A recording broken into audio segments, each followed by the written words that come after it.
Welcome back to the Leader Mentality Show, our CCMF edition here at Myrtle Beach. Very, very exciting times because we have one of the best performers, maybe the best performer at CCMF. Briana Calhoun's on the show with us. Welcome to the show. Thank you so much for having me. It's great to have you. I appreciate you coming on today, and I'm so excited to hear about your story and how you got here. Right. But just before we get into all that, this is your first time performing at CCMF? No, this is actually my second year. All right. So it's been great both times. It's such a good crowd. I love that you can bring your family to this festival. You see a ton of kids, and the staff's great, crew is great. I had a blast last year, so I definitely hit them up whenever the time came to start booking festivals. Yeah, you're like, let's do this again. Have you ever been to a place, you don't have to tell us where, but have you been to a place where you're like, not going there again? Oh, yeah. Lots. There's been several times where I'm like, never coming back here. Oh, man. Well, and so that's a real deal thing. So when she says she likes coming to Myrtle Beach, that's high praise. Well, and it depends on how you're treated. You know what I mean? And I'm not a diva. I don't need the works. I just need to feel appreciated. And, there a lot of things and people can get overlooked when there's so many moving parts. Yeah. But haven't felt that way. If I've ever had an issue, I can call Shannon Elmore. Shout out to my girl. She's artist coordinator for the festival, and she's like always ready to talk. So good. Yeah, no, it is. It's the key to everything is the organization, the planning. So, well, I'm glad to hear that. What's special about this to you? About the festival? Yeah. The beach and the people and the fact that I get to network. I love meeting new people. I still live in Louisiana, but I travel to Nashville a lot to write and record. But the thing about festivals is they are a hot spot for networking. Yeah. Probably more than anything else. You may not make as much money necessarily playing an independent show at a single one-off venue, but the opportunity to meet people and the opportunity to gain traction and network and the exposure is worth it. Man, it's crazy that we're talking about this and we're at CCMF, so we're at a music festival, but a common recurring theme on the Leader Mentality is you have to have a great network. And you have to constantly be building that on. That'll take you through the hard times. You gotta look at the people that you're surrounding yourself always with, and so that plays a big role. So I appreciate you sharing that with us. Is there any performer you're a performer, so people are excited to see you. Is there anybody you're excited to see? I've never seen Morgan Wallen. Really? I've never seen Morgan Wallen. I feel like I'm probably one of my only friends that hasn't. I've been invited a couple of times, but I'm also a high school teacher. I teach honors high school Spanish. Nice. I do this. I run a nonprofit, so I'm running all over the place, literally. Man. And I've been invited a couple of times, and I've never been able to see Morgan. So how come my teachers weren't as cool as you in school, though? None of mine are out doing My this. kids have no idea how lucky they are. Right? I tell them all the time, I'm like, y'all are so lucky to have me. Just do your work. Do you ever get requests can you sing us a song? And oh yeah. They know what I do. They know that this is the other half of my life, and so they're always Ms. Calhoun, can you sing for us today? And I'm like, no, we have to learn to conjugate verbs. We can't sing. It's not concert day. Yes, exactly. I appreciate you guys are excited, but let's try to get some A's in here. I'm with you on that. Well, before we get into a little background, because I want to hear all about how you got to this point, but is this the kind of show, and I'm always curious when it comes to performers, where you could just walk up to a Morgan Wallen somewhere in the back, say, hey, what's up? Or are they a little bit more? If I see him, I'll walk up to him. I'm not scared to walk up to anybody. And, I've met plenty of people in this industry, some just starting out and some way up here on the top. And they're just people. They're no different than me and you. And they want to be treated like just people. Like regular people, yeah. Yes. And so if you we call it Gurmy in Nashville. Most people don't know this term, so I'm about to educate you. All right. So a Gurm, Gherm, is someone who freaks out and acts fanatical around someone who is famous. And as someone who is in the industry, and I do know people, like I said, on every level, it makes them uncomfortable. You know what I mean? When people are like, oh my God, I can't and then a lot of times they just kind of follow you around or won't leave you alone. And again, they are just people who have done well and had success. And some people are super talented and never have the success of others. A lot of it does depend on who you know. It depends on being at the right place at the right time. But at the end of the day, they're just people, and that's how they want to be treated. So if I saw Morgan, I would totally walk up to him and say hi. Yeah, totally. I know that a few years ago we were doing our CCMF special, and I was waiting for LV Shane, and while we were waiting for LV Shane in the back in the tour bus area, Luke Bryan pops out, and again, to your point, you walk over, come on over, let's take a picture. Yeah. Just really cool people that do, down to earth people. So Yes. I always have a good respect for that. Well, how did you get to this point? I mean, tell us a little bit, if you could, about your background and how you got here. Ooh, so I have a very different background than most country artists. I don't know anyone that has a background like me besides Jelly Roll. I like to joke and say I'm the female Jelly Roll without the roll.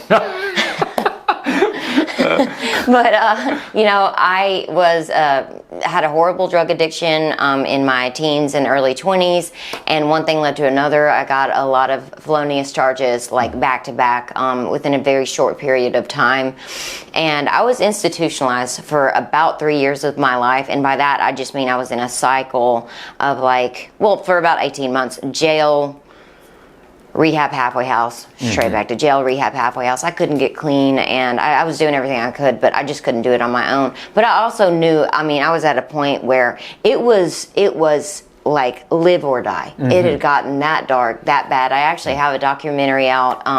If you just look up breezemusic.com, BRISmusic.com, the documentary is on the very top of the page, because it's not just about my music, it is about my story. And I really struggled, and I asked God to help me, and his help came in the way of a 5-year felony conviction at a Louisiana Correctional Institute for Women. And of course I thought my life was over. I was like, there's no coming back from this. It's ruined, you've messed up everything, you've burned every bridge, and that wasn't the case.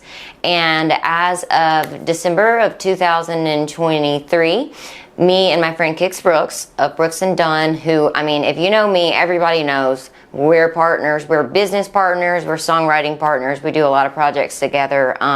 But we started a nonprofit called Hope on the Inside. And essentially what that does is I go share my story, maybe, give a 15, 20-minute talk, and then we bring our friends in that are other artists and performers and entertainers into men's and women's prisons, and we perform for them. Wow. And it's really cool because, they're not just there for the party.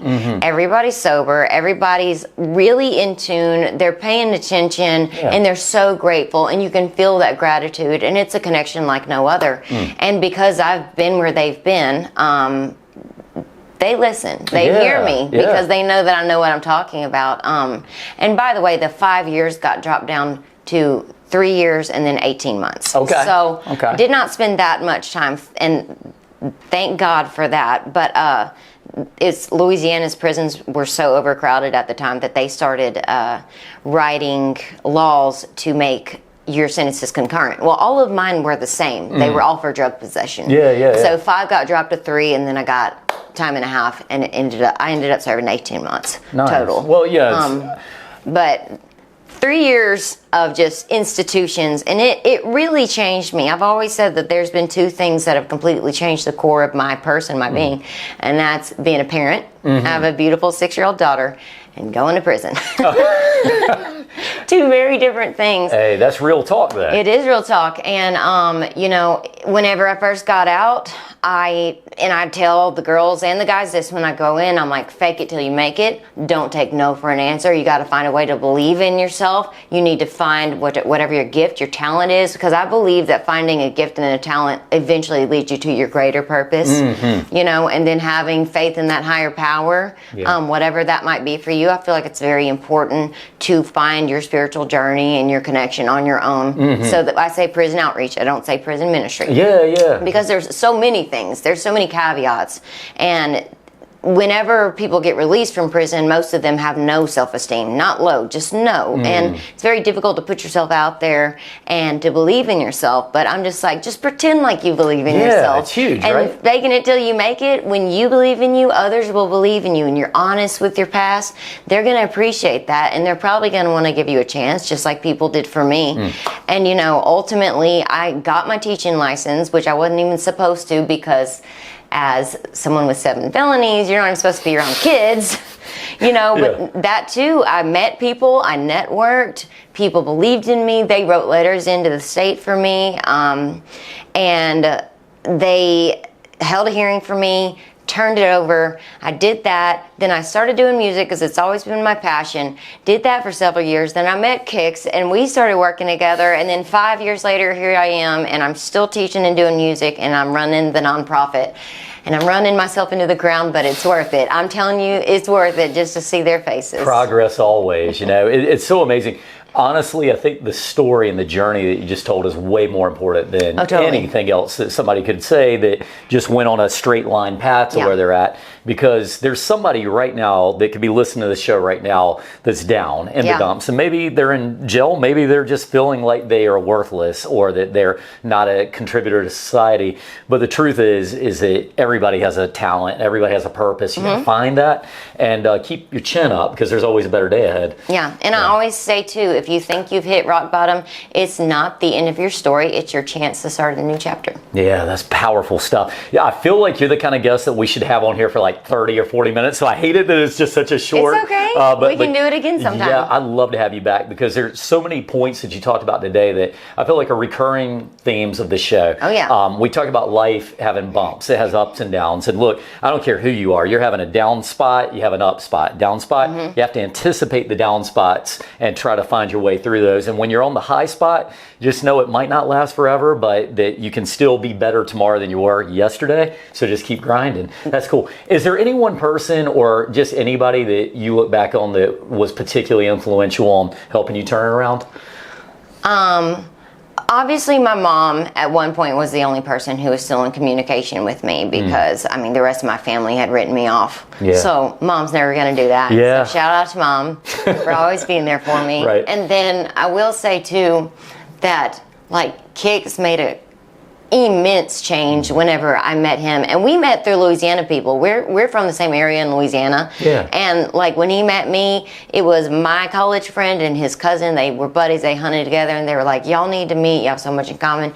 And he does so much philanthropy. He's such a great man. I mean, and he just kind of took me under his wing, and honestly, I was doing the music stuff, and I was being a mom, and I was teaching school, and he very gently coerced me into starting the business. I'm like, I don't have time. And he's like, you've got to do it, Bree. He's like, you got such a good message. And he'd already been with me to several prisons. He's like, you need to make it an official thing because you deserve this.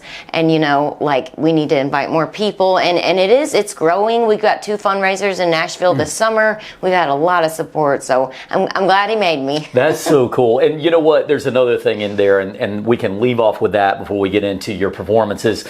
Out there's somebody that you might be inspiring, that you might change their life with something very kind that you did, something you may not even realize you did. So always try to be your best because there could be somebody out there that you could change everything for. So very cool stuff. How can we find you this weekend? You're performing on Friday and Saturday. Yep. So if you go to, like, if you just Google the Bree Calhoun, that's my Instagram handle, or you can go to Bree's Music, BRISmusic.com. I already said that. But I am performing on Friday and Saturday. On Friday, I'll be performing at the Blue Moon stage, and then on Saturday, on Friday I'll be performing at the Honda stage at 5:30, and on Saturday I'm performing at the Blue Moon stage at 3 o'clock. Hey guys, there's a lot of stages. She's keeping me straight. we have our producer in the background helping out. She's like, you're not going to be there. So yeah, but just look for me, look me up.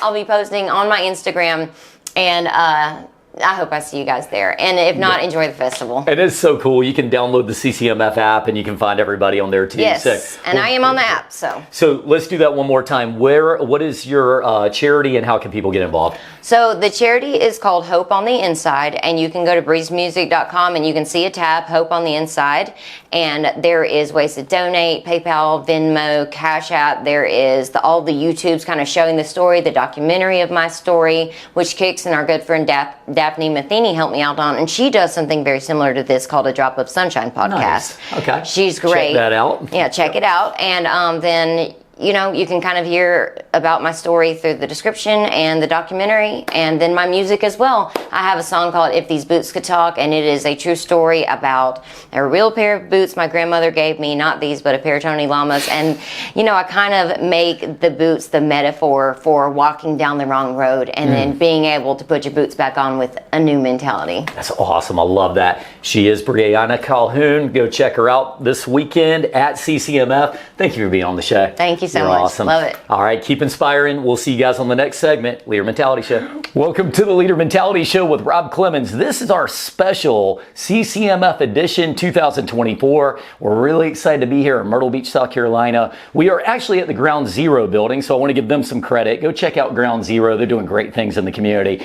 But I'm super excited as always because I have my good friend here, Denielle Van Dyke with the Myrtle Beach, Visit Myrtle Beach it is, and she is the public relations manager. How you been? Good, how are you doing? Man, well, I'm doing well. I'm ready for a big show. Are you going to CCMF this year? I will be. Yeah? I will be. I'm exhausted already just thinking about it, but excited. Who are you excited to see this year? I think everyone's excited to see Morgan Wallen. Morgan Wallen, yeah? It's cliche for me to say that, but Yeah. I am excited to see him. I think Carrie Underwood's going to be here this year. Yeah, Is that right? Sunday night, I believe. Yeah, nice stuff. So we were here a couple of years ago, and for anybody who hasn't heard the show in the past, we were on stage. We got to go on the main stage, and Denielle was terrified. I do recall you being a 1,000-yard stare. I blacked out the whole time. Well, it's intimidating. You're going on stage, and by the way, when you get started, one of the things they do is they'll point out to you. There's people on top of one of the buildings over there with I guess they're like security guys up there, and that's kind of jarring. Like Secret Service. Yeah, exactly. So I'm out there. I got my hands in my pocket. I am just trying to mind my P's and Q's. I don't want to get those guys. Don't make any sudden moves. Right, exactly. Well, no, it was a lot of fun. And then that was the year that Luke Bryan was there. And of course, we got to interview some great guys. Frank Correa was one of them. I remember LV Shane was there. That was a great interview. Yeah, we got to. So LV Shane, for anybody who doesn't know, we were setting up the pre-show, and LV was like, you know, look, I really can't go to the local bar. I got too much going on. Would you guys mind coming on the tour bus? And I'm like, no, I'm not going on your tour bus, sir, right? You remember this? And but the coolest thing about him was, I remembered as we were talking to him, he was really putting a lot of thought into his answers. Like, he wasn't just, you know, mailing it in. He was, you know, kind of like looking off and, you know, thinking about what he was saying. I always appreciated that. These performers, they're not only great performers, but they're down-to-earth people. Oh, yeah, absolutely. No, that was such a cool experience being able to be on the tour bus. Like, we met some of his family while we were there, and he just kept it so real and just had such a great interview. Solid guy, yeah. Super, super awesome. I think I was most nervous to interview with him because all of his press shots looked really, really serious, and they were like really formal. And I was just kind of like a little nervous. And then I met him and I was like, this is one of the coolest guys ever. He was talking about nailing roof shingles, and he was telling us some jokes. But anyway, and that's he wore the shirt we gave him. And he did wear the shirt. So that's so nice. It is. It's cool, man. I definitely love it. But you've been working in Myrtle Beach now for a couple of years and just doing great things out there. What all's been on your horizon? Gosh, we've got so much going on. Yeah. Like the Myrtle Beach area is just such an amazing, like, vibrant area. And, you know, one of the things that I do is I kind of talk to national media about the area and just let them know what we have going on. So a big focus this year has really been the culinary scene. So I've gotten to work with a lot of the different chefs in the area. Nice. Like Chef Jess Sagan, who owns Winna's Kitchen right here in the downtown area. Chef Jamie, who owns the Johnny D's, but she also owns the new tasting room in the downtown redevelopment area too, which definitely check those out while you're at CCMF. They're right across the street. But just being able to work with some of these phenomenal chefs in the area and tell their stories has just been incredible. It is amazing. And check it out. Give a shout out to Winna's Kitchen over there. They still do the #1, isn't it? Oh, yes. Tell us a little bit about the #1, how that works. Yeah, so the #1 is really Jess's way to, like, give back to the community and kind of helps food scarcity that some people may be encountering. So what you can do as a patron, if you're there for dinner, you can add a #1 onto your bill, and you can either take the ticket with you or you can leave the ticket there. But basically, anyone who needs a meal can go into Winna's Kitchen, ask if there's a number 1 available, and they will get fed a meal, be served free of charge, no questions asked. Like, it's really, really great what she's doing. I love that. You know, it's so important that businesses understand the connection with the community, and they've really nailed it. And that's just a part of what Myrtle Beach is doing. I feel like Myrtle Beach is really on to something special, and it's part of the Chamber of Commerce, part of Visit Myrtle Beach. What we're seeing out there, it's just a different era than 10 years ago even. Yeah, absolutely. Well, so now that you're getting all that culinary stuff, do you get to taste test a lot of food lately? I do. Yeah. Yes. I feel like I've done like the whole freshman 15 like you do in college. Oh, yeah. Just like all the good food. I'm going to let you on to something. Everybody always talks about the freshman 15. There's also a husband 15. Are you aware of this? So when guys get married to their wives, usually we've been eating like Hungry Man dinners and stuff, and then you get married and your wife's making like chicken parmesan and all this. I got fat after I got married. Straight up. It wasn't even 15. I can't even imagine. Oh no. I just remember looking at a picture of myself and going, honey, why didn't you let me get fat? I just remember asking that question, and it was a magical day. It was carbs gone. So, all right, so back to Myrtle Beach there. So the beer trail, is that still going on? Yeah, absolutely. Yeah. So we actually have 3 different trails. If people haven't seen those yet, we have an arts trail where you can go around the entire Grand Strand. There's murals, there's museums, there's all types of different things. I think there's close to like 200 different stops you can do on the arts trail. Man.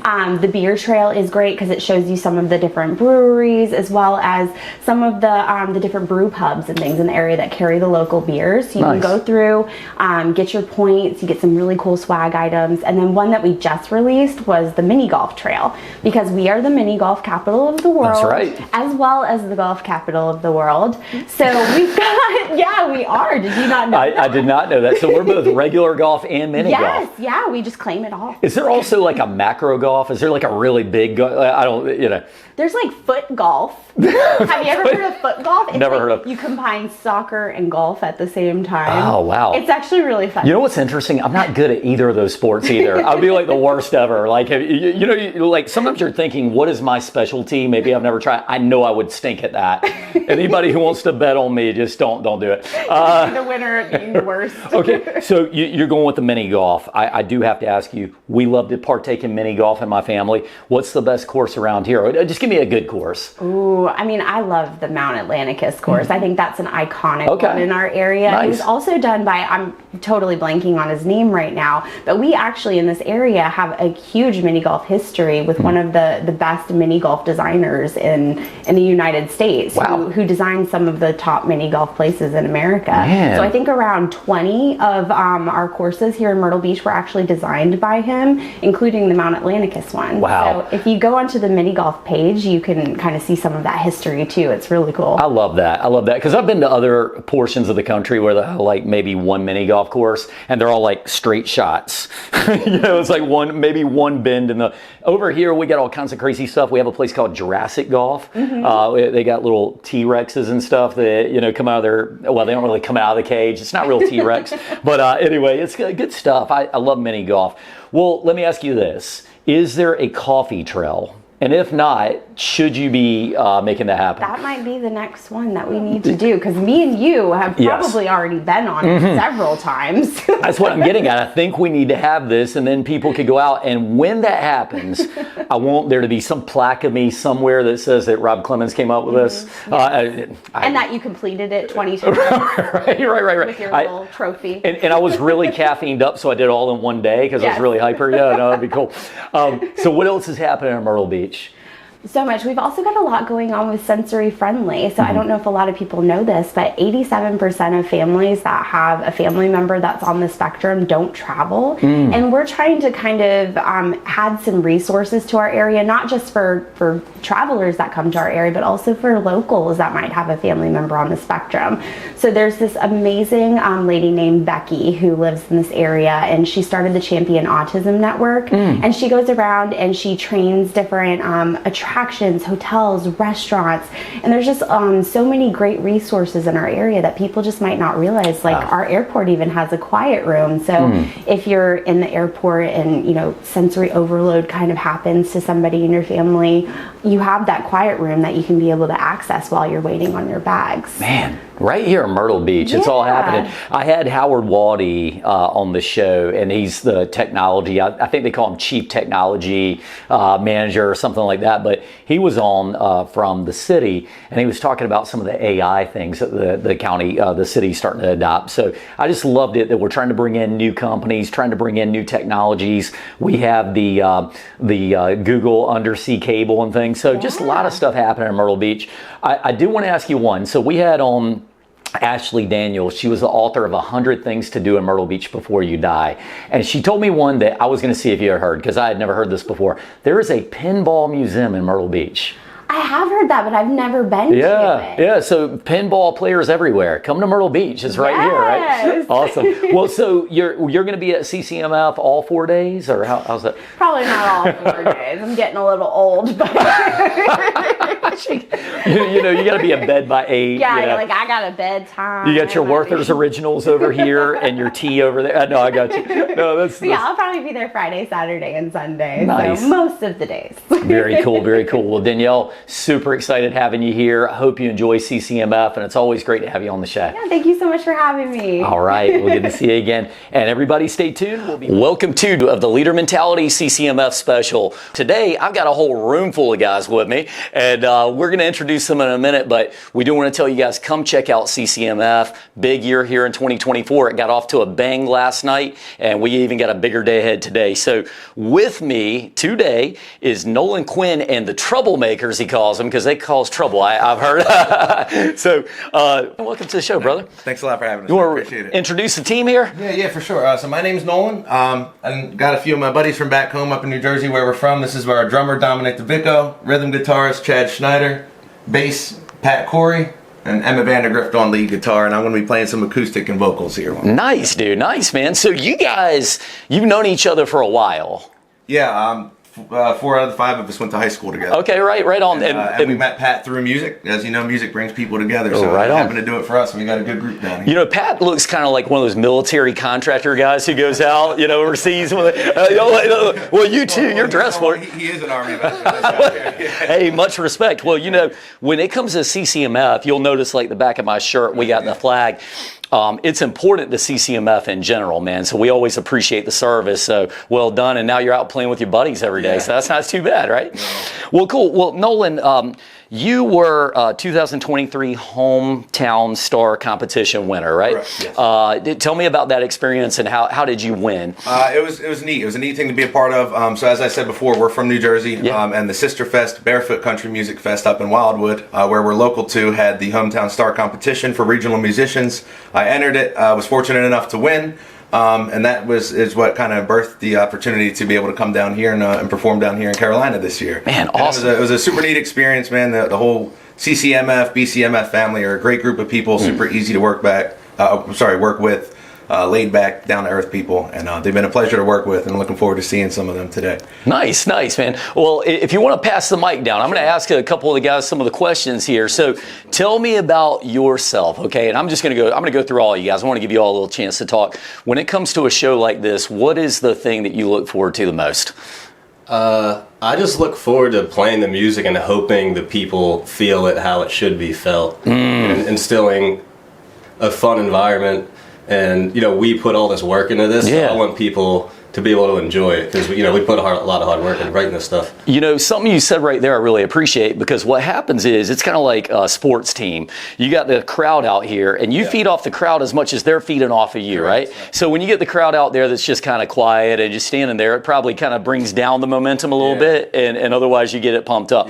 Dude, I appreciate that. I'm just gonna throw you all a hard ball here. All right. So how?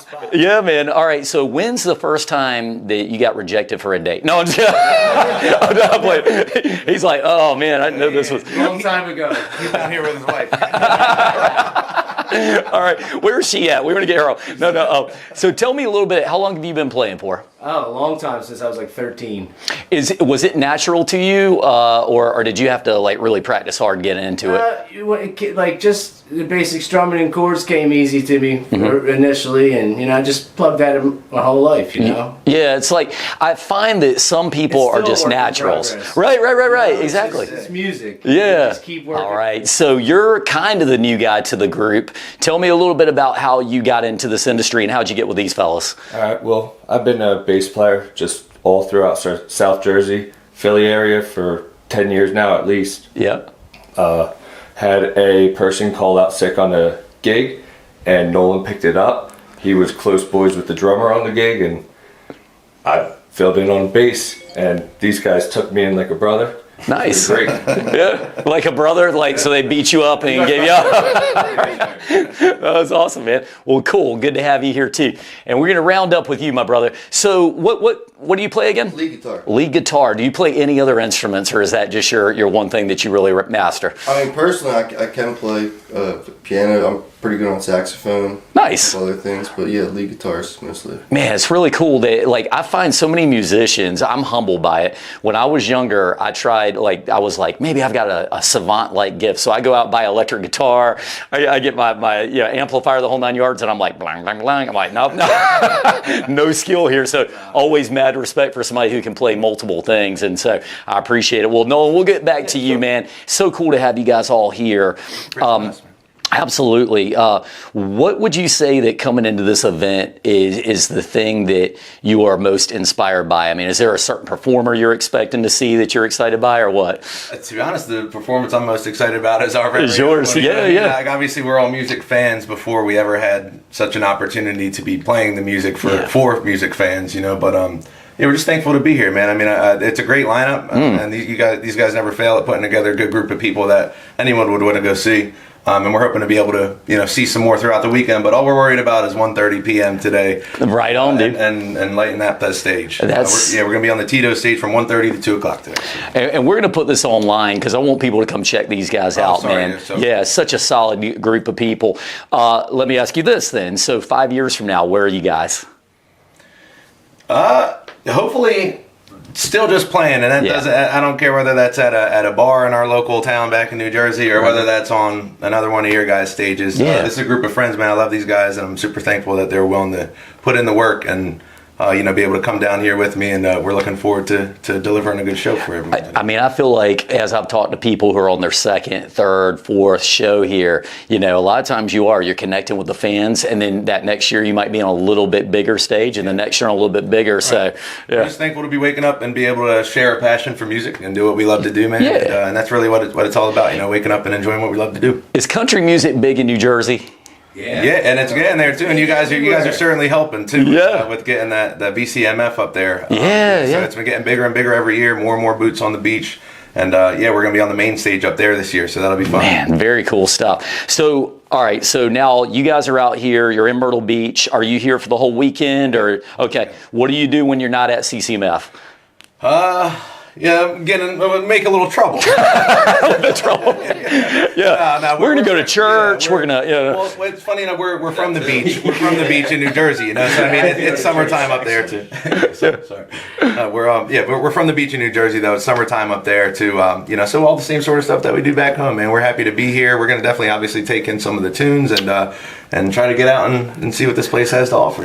See what we can get into. Very cool, man. What's the song that you say that when you put it on, you guys get most excited by, your fans get most excited by? Well, you guys answer that, because it's I've wrote the songs that we're going to be performing today, so I don't want to be biased in what I think the favorite song is. I don't know what you guys like playing. I'm going to say it's "Excuse Me" while I smoke. That's correct. It's on your streaming services.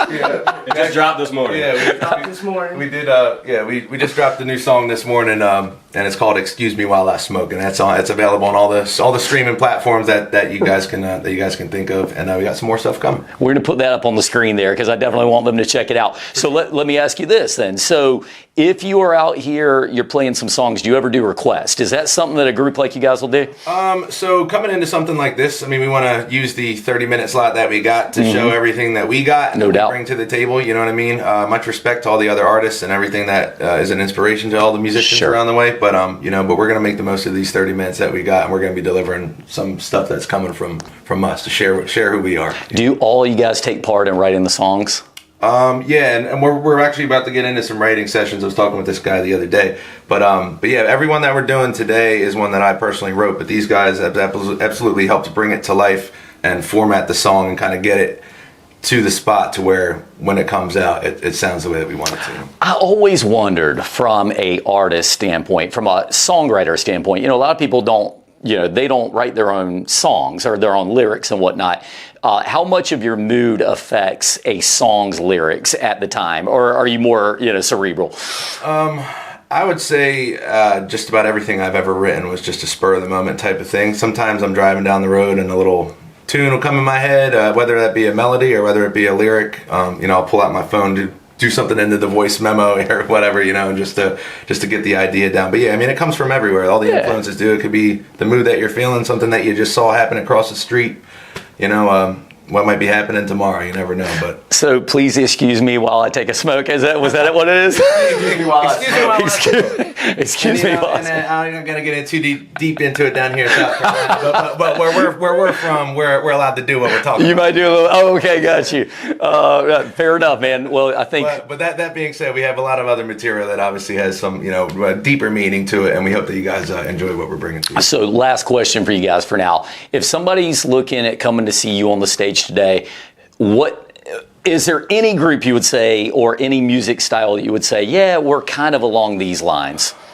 We've tried to figure that out, and people have kind of put in their 2 cents. And the best I can describe, I mean, we come from such a diverse background of what we do. I mean, this guy played in hardcore bands. We've all listened to country and plays reggae bass and nice. So a little bit of everything. I think the combination of all of that has produced a really unique sound. So it's tough to put it in a category. I don't really want to put it in a box, but I'd say like a country, southern rock, bluesy.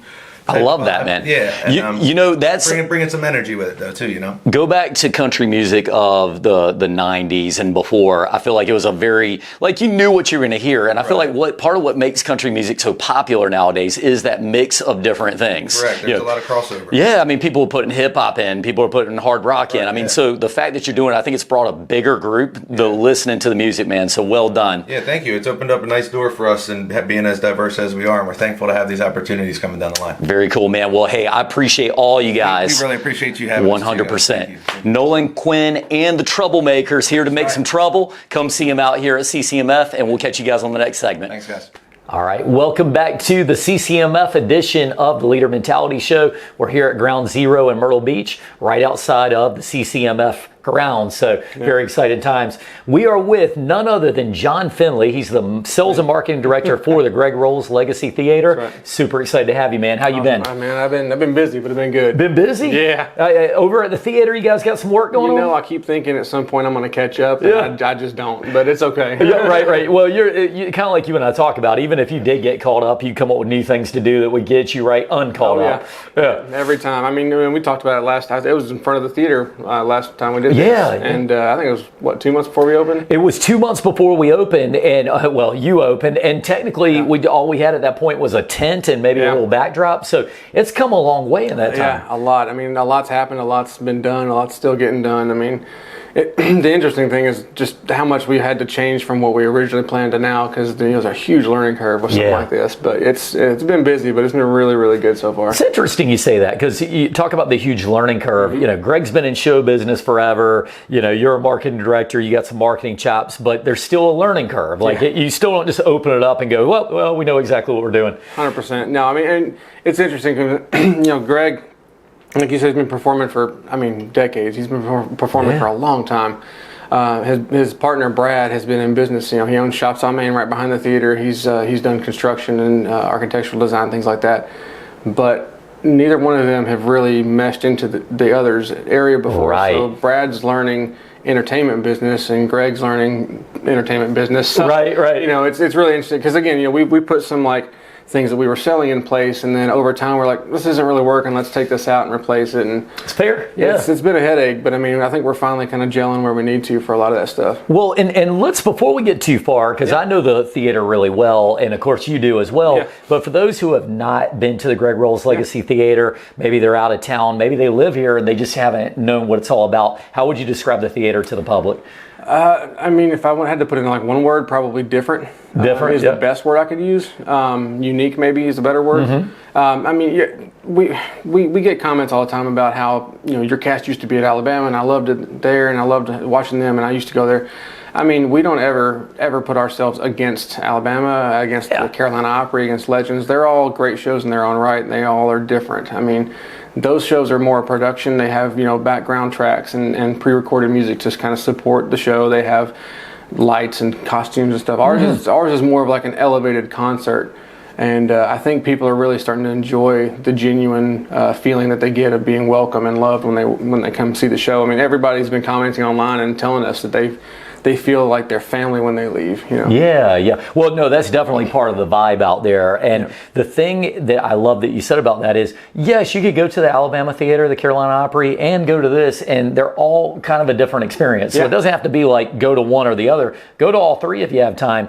But the thing I love about the Greg Rowles Legacy Theater is that there's a unique twist every night. Oh, you yeah. know? You have the request. Tell us about that. Yeah, we've got, well, and Greg's whole concept when we first started this was that he wanted to have a different show every night. And I think back November, or, you know, even in January, we were kind of like, I don't really know how you're going to put that into play. But they've got a request section where we've got a mobile app. And on that app, there's a request bar, and you can drop down and choose one. I think it's like 20 songs or something you can choose from. So they'll put that in the show every night. Each of the cast members also has a list of about 10 songs that in their own section, which is about 20 minutes. Yeah. They swap stuff out every night. Sometime this month, we're putting in, there's a songwriters section currently. It's, you know, just them on stools singing stuff that people in the 70s and 80s wrote. But now they're putting in an 80s medley of like some of the greatest hits of the 80s. Okay. There's talk of an Eagles medley. There's talk of a Beatles medley. There's talk of a beach music medley. There's like 5 or 6 things that like whole sections that they can put in. Yeah. But last I heard and last I talked to the band, they know about 140 or 150 songs total. Wow, that's a lot. It's a lot. Is anything off limits, like genre-wise? I mean, and I'm thinking, like, would you guys do, since we're talking 80s, would you do Fleetwood Mac, or is that way out? So they'll get all over the place with it. I mean, funny enough, first we have a Fleetwood Mac tribute coming in July. But no, I mean, the band and the cast and all them, they kind of sit together and figure out what their favorite songs from that era was, and then they narrow it down to what's the most popular. And they try to get like a common central type of theme with, you know, the flow of that section. They ended up coming up with, I think, 16 songs, and they're going to have an A set and a B set. So even that section night to night is going to swap which one it is. You know? Okay, gotcha. So I mean, there's literally no 2 nights, 3 nights in a row that are ever going to be the same. But no, they're finally getting to play music that they've always wanted to play. I think in the show, Greg mentions that Kenny, our guitar player, has wanted to play the song "Dance with Me" by Orleans for like 30 years. I've never gotten to, you know, and it's a beautiful song. So just giving them that freedom, that creative opening to just do what they want to do. I mean, you know Jason, his comedy that he has is top notch. Well, that's the thing too. It's not just a music show. It's not any one thing. They have comedy and they have some tributes. There's a great tribute to the American flag in there that I know Greg's done a couple of times I've been there so far. So I can appreciate you. You can leave with a little bit of everything. You know? You're not just going to come in with an overload of, oh boy, that was a long time. It goes in a heartbeat, even though it's about a 2.5 hour show, isn't it? Yeah, bro. I mean, I think the first half is about an hour and some change, and then there's a 20-minute intermission, and then honestly what changes the show length is Greg's talking. I mean, he can go off on a tangent, and if somebody he knows is in the audience, I mean, you're there for 3 hours. That's true. You get a light in the back that says wrap it up. Right. Yeah, like a little sign at least. Well, you know, Greg, that's the great thing about Greg. You know, he's so authentic. He wants it to be enjoyable. So I always appreciate that. So let's go back to, what year were you born, if you don't mind sharing? 1987. 1987. So you're probably kind of young in the 80s, but if they were to say, all right, John, let's see a song that you want to hear from the 80s or 90s, like, or a group, what would be your group that you would go to? You know, it's funny because I was born in 87, but my dad and my mom, especially my dad, raised me on 70s and 80s music. Okay. I was really into like, I didn't even get into full 90s music until like late 90s, early 2000s. Okay. After it was already popular. So I was just kind of behind the curve, you know. So you're going to be listening to the music of today in 2040 sometime. At least, yeah. I'll be dying and listening to whatever's going on today. I don't even He's know on his who's out today. deathbed, checking out, Katy Perry or something. I don't know. I don't even know who's honestly on the radio anymore. I have no clue. But, Yeah, that's a good point. No, Taylor Swift's big right now, just in case you get a chance. My oldest daughter loves her, and it's too much for me, but it's all right. Well, that's awesome. Well, so what are some of the big things that are coming up for the theater? So right now through the end of summer, we're doing a kids-free promotion where if you buy an adult ticket, you get a kids ticket free. Okay. People have kind of asked if it's really a family or kids-friendly show, and I mean, it's not in the sense of like Alabama has Disney songs in their show, which is great, and they're awesome numbers. My daughter loves them. Yeah. But I told everybody, I said, for me, because of my experience, like with my dad, that's a great way for you as a parent or you as a grandparent or whatever to relive the memories that you made with those songs, and then teach those songs and explain those memories to your grandkids or your kids, and then now you're making new memories as well. So it's we've had people that brought like 13-year-olds and 9-year-olds and stuff, and they've said that their kids loved them, they really enjoyed it. I think it's just because it's different. It's real music, you know. Yeah, for sure. Well, yeah, I mean, as soon as the curtains go up, you see them there out looking at the crowd. Now you guys have some comedy stuff coming up, and I think you had a magician recently. Yeah, our magician, I say our magician, he's got a residency. He's there, he's got, I think, 5 total concerts, but his name's Carmichael. He's been all over ESPN, TMZ. He's pretty he's coming to CCMF, and I think he's going to do some tricks for some of the artists here, but he's been really good. He's coming up, I think, not this coming Sunday, but the next Sunday is his next show. But yeah, as far as comedy stuff, man, we again, Jason has kind of had the free will to just do whatever he wants to. I initially wrote the there's emergency like announcement video, and I wrote that, and they put that in. I wrote the dad joke section, and they put that in. That was you who wrote the emergency and the dad. Wow, that's pretty good, man. Well, and I can't even take credit for the emergency video. My wife told me that Christine could do the voice of Siri, and I was like, "Oh, I'm running with that. Like, that's exactly She really does. And we don't want to spoil alert this or anything, but it's actually pretty comical. I mean, spot on. I love it. Spot on. Yeah, but I'm rewriting some new dad jokes to put those in and change those out. Okay. We were talking. And by the way, this guy's a dad now, so he's been working on the dad jokes for a while. I mean, you can ask my wife. She hates it, but I don't care. It's I get her every time with them. But okay, well, that's fair. Every time. But no, and we got that section.